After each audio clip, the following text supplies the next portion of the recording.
I pray to the divinity in you, my friends. I hope you've been doing the meditation exercises we talked about in the last lesson. You must have seen how it affects your body. But remember, if you haven't done it, that's fine too. You will get to it. But the main thing is, this is incremental benefit to your body, to your mind. Incremental. You have to make a habit. Let's start with a little meditation before we proceed. I don't have music here, but this is the wind blowing here in the backyard of my house. And so let's go for it.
I may forget what I have to speak to you.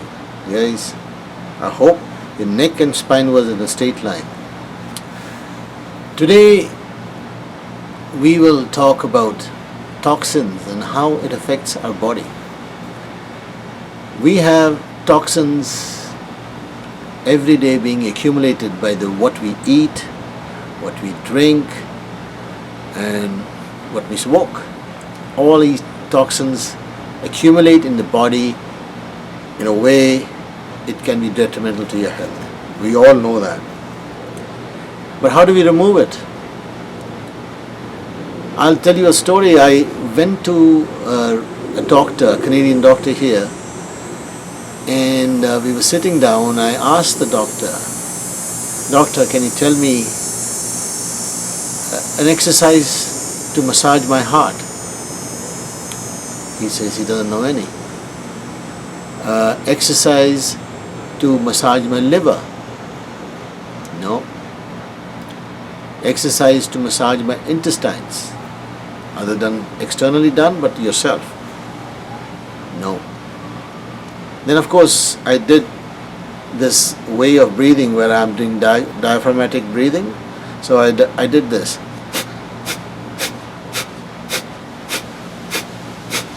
What I'm doing is I was taking my diaphragm and expelling the air from my lungs. In doing so, there were certain things happen. But I asked him, did I massage my heart? He says, yes, you did. Did I massage my liver? Yes, you did. Did I massage my intestines? Yes, I did. He said, you also manipulated your solar plexus. Now guys, this was something from a medical doctor who was telling me that I was doing all these things. And this is one way of removing toxins. When you're doing that, you are massaging your heart.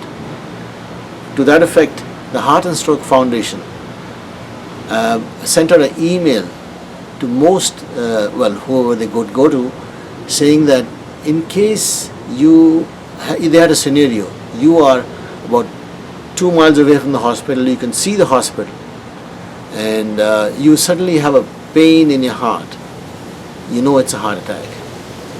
And would you continue driving to the hospital? Would you call for help? And what would you do? Now guys, what I'm telling you today could save somebody's life. Share it. All they said was, the best option is when you call for help and then you start breathing in a very extended fashion, like a coughing motion.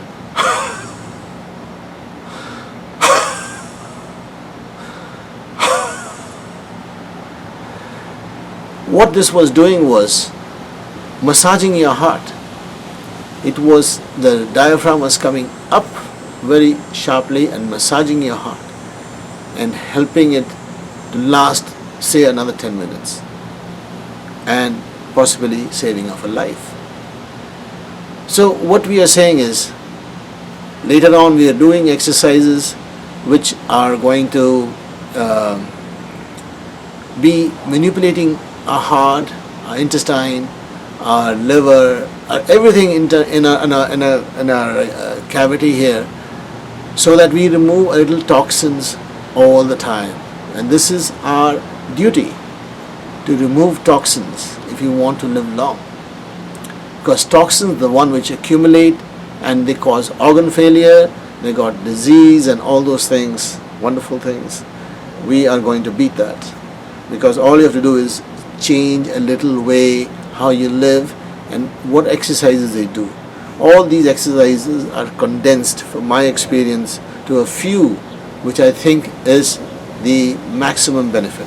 Like this is like 90% benefit and 2% sorry. So now let us talk about breathing. We'll come to this massaging your insides later on in another chapter. But breathing, now how do we breathe? We all breathe normally 15 breaths a minute. That's the calculation they've used in the scriptures. But 15 breaths a minute. By that combination, you should last for 100 years. That's the calculations. Conversely, if I say if you breathe less, slowly, you will last a little longer. That's an easy way of saying it, but that's not the truth. There are many other circumstances. But the most important thing, what I'm trying to tell you now, is we were doing a meditation with 1 to 2, 1 to 3, like 1 inhale, 3 exhale. Now all this is important because you're creating some CO2 inside to create vasodilation. So, and also when you are, if you reduce your breathing to 4 times a minute or 6 times a minute, as we or 5 times a minute, it's much different than 15.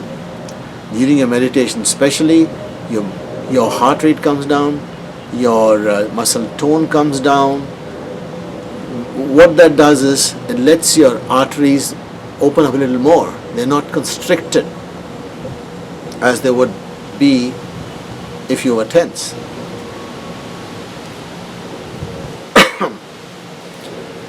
So, what do you do when sleeping?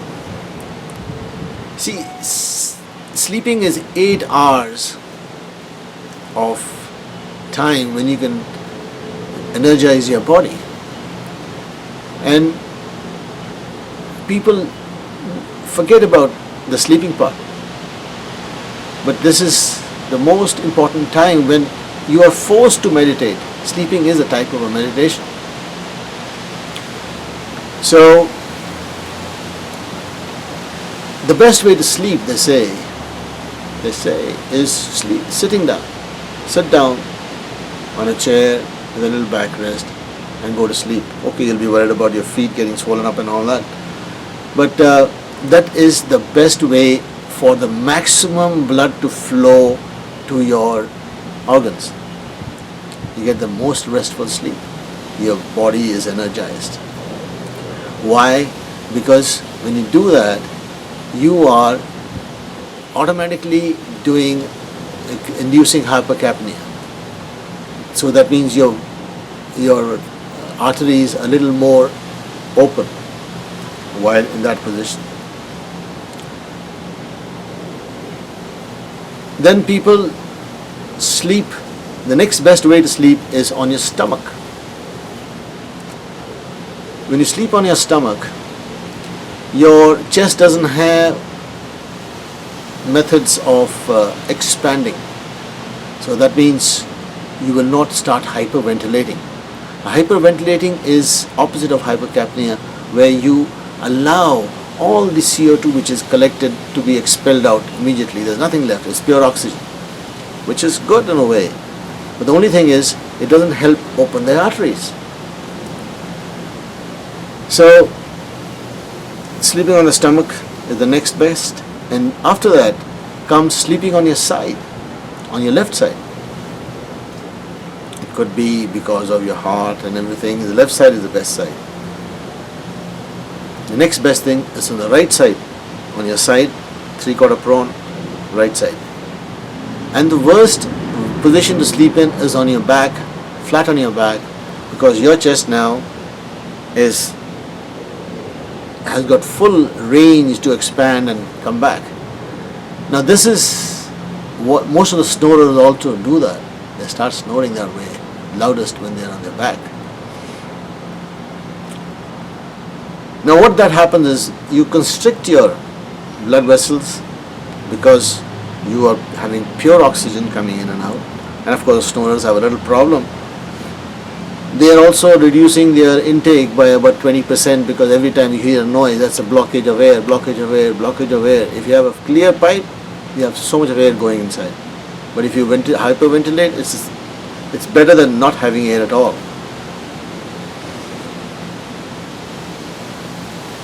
At this point, I must add that I read somewhere that sleep apnea is where your brain says, okay, you don't want to breathe again because mentally your respiratory system comes down. You have a spike in blood pressure, you have so many things happening, and it causes blood sugar too. They are interrelated. So this is how the whole table comes down. You have a 3-legged stool or 10-legged stool. Each time something goes wrong and something else is affected. So if you don't sleep well and you have sleep apnea, you're going to have blood sugar later on, and blood sugar causes so many other problems. We're not going in that direction. All we're saying is, while sleeping, make sure you sleep on your stomach if you can, or on the left side. If you're sleeping in your back, try to move around. Put tennis balls behind you. But the main thing is using that 8 hours of rest to your body to improve blood flow to your organs and extremities. That is the most important objective for telling you this.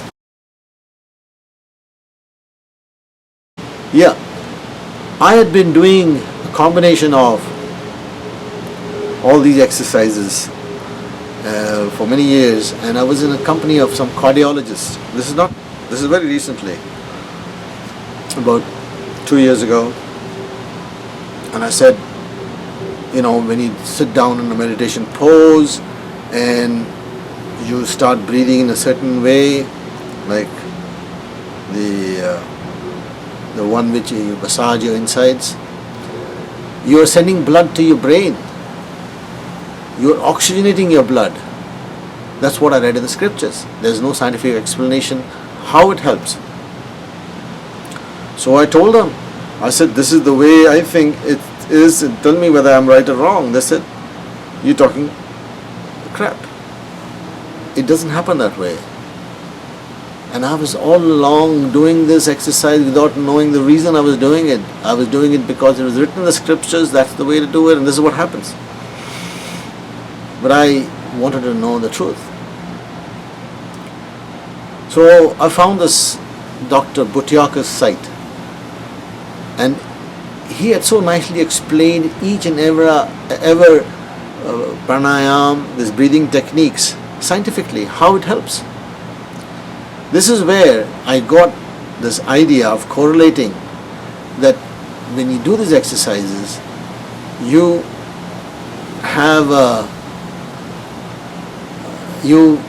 improve your arterial size, and then you rush more blood which is oxygenated. This is the only time we hyperventilate knowingly, and we use the open pipes to send blood to the extremities for however long you do it. And moreover, when you're doing that, you're not using your lungs to breathe. You are breathing with your diaphragm. You're going in and out, down, down, down. Because your lungs, my friend, when they start off, when you're born until you die, they keep working.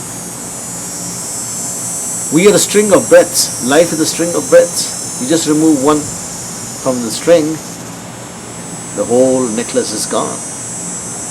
So it's important that we breathe properly. That is very, very important. That is this idea of this whole exercise in this chapter, is to say, why is breathing so important?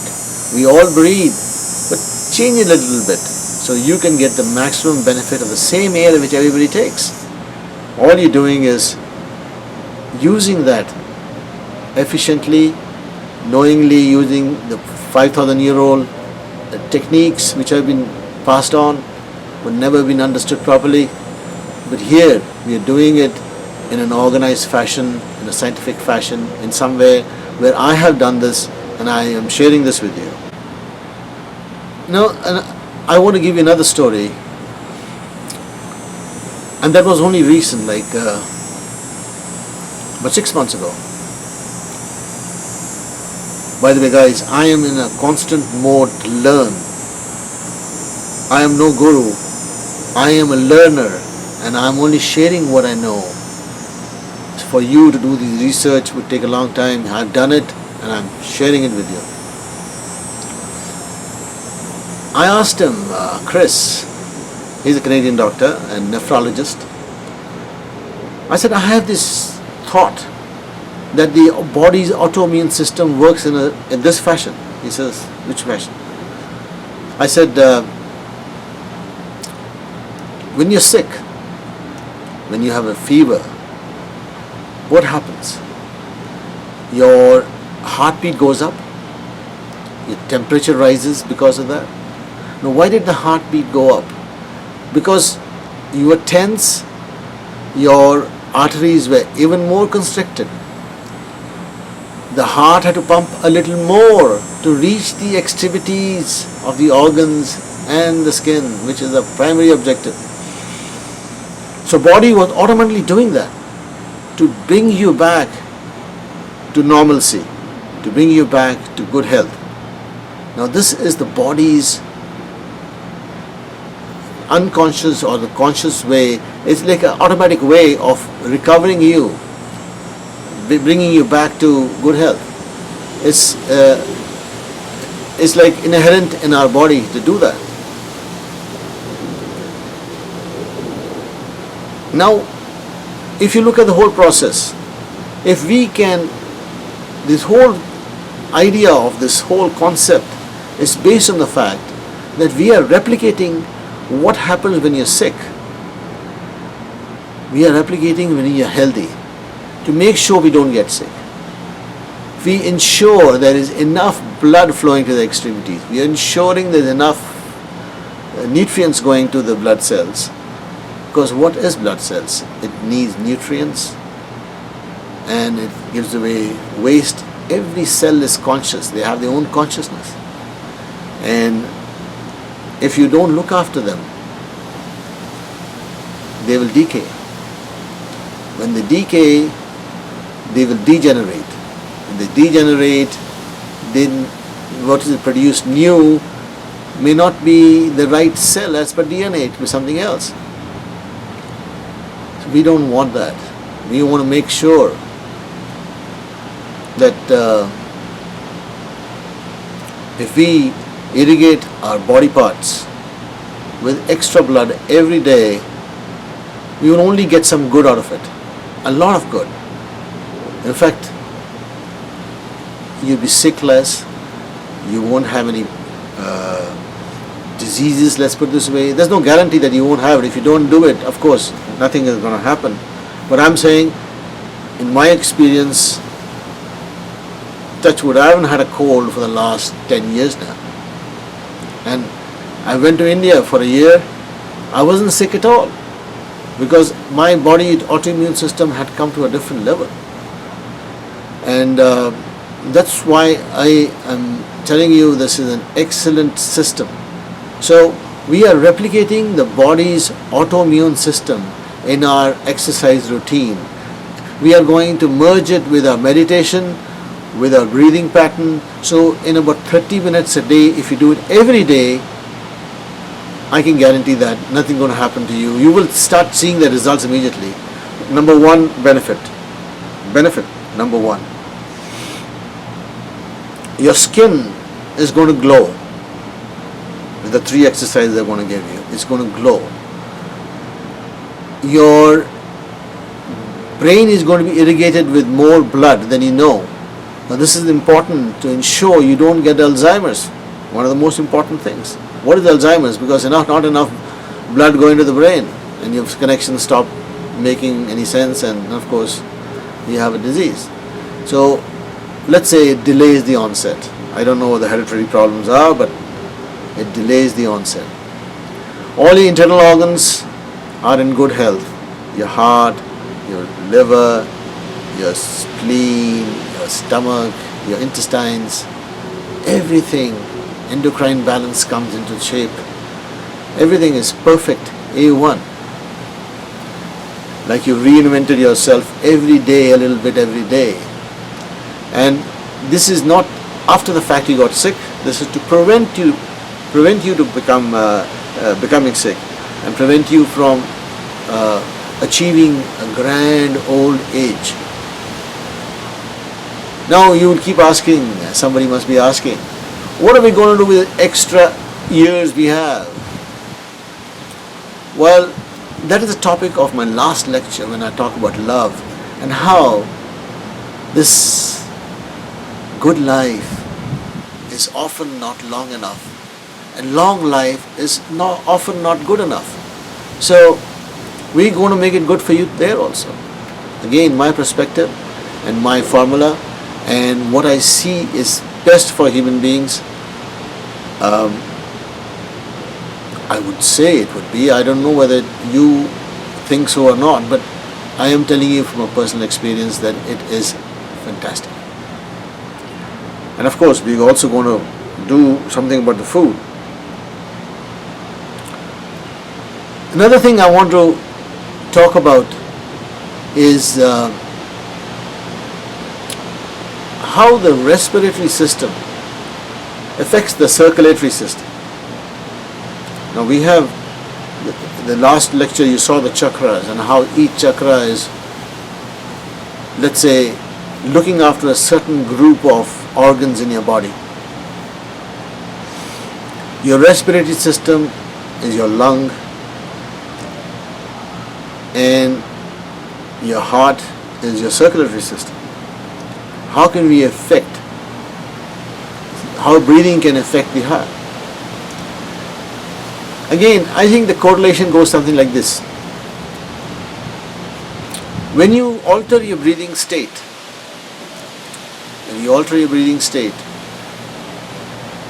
you are affecting your mind. Your mind becomes slower. Your heart rate becomes slower.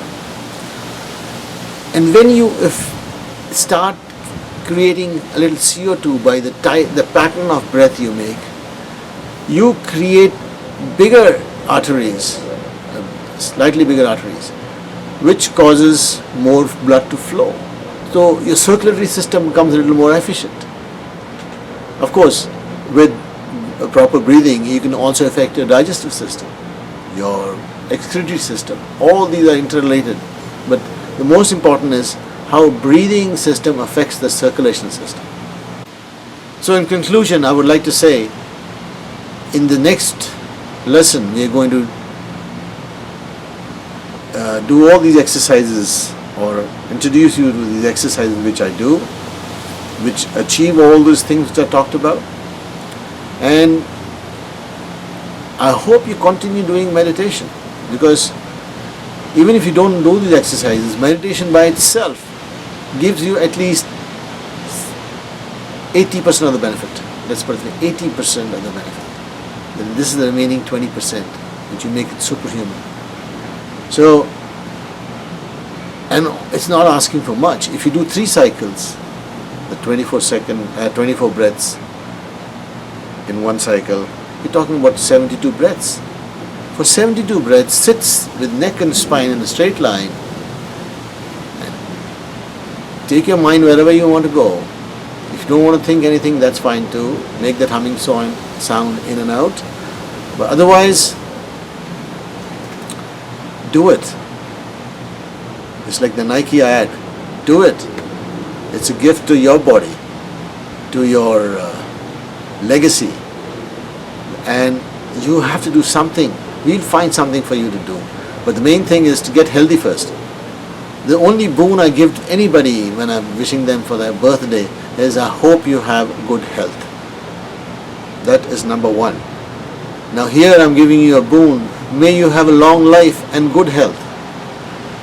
And I will see you in the next chapter where we are going to introduce all these exercises.